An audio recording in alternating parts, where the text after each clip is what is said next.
সাবেক স্বরাষ্ট্র প্রতিমন্ত্রী লুৎফুজ্জামান বাবরের স্ত্রী তাহমিনা জামান বলেছেন, দীর্ঘদিন অপেক্ষার পর অবশেষে ন্যায় বিচার পেয়েছি।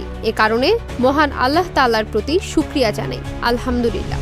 রোববার মৃত্যুদণ্ড থেকে লুৎফুজ্জামান বাবর খালাস পাওয়ার পর তিনি সাংবাদিকদের কাছে তাৎক্ষণিক প্রতিক্রিয়ায় একথা বলেন।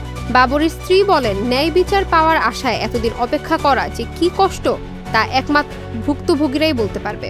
আদালত আমাদের ন্যায় বিচার দিয়েছেন।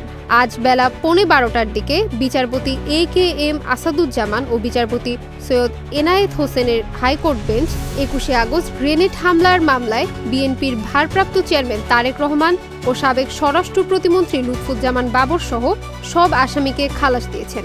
আদালতে আসামিদের পক্ষে ছিলেন আইনজীবী SM শাহজাহান ও আইনজীবী মোহাম্মদ শিশির মনি। তারা এই মামলার শুরু থেকে আসামি পক্ষে শুনানি করেছেন।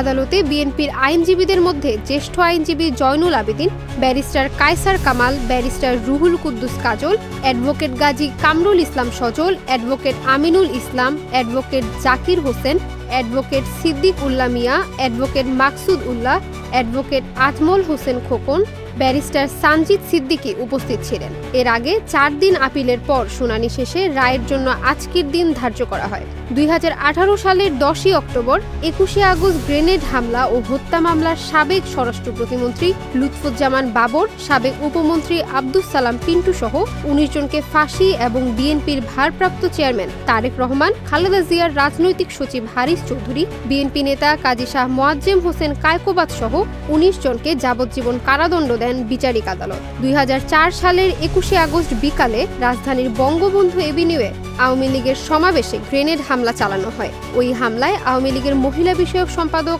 আইভি রহমান সহ 24 জন নিহত হন। আহত হন শেখ হাসিনা সহ আওয়ামী লীগের কয়েকশো নেতাকর্মী।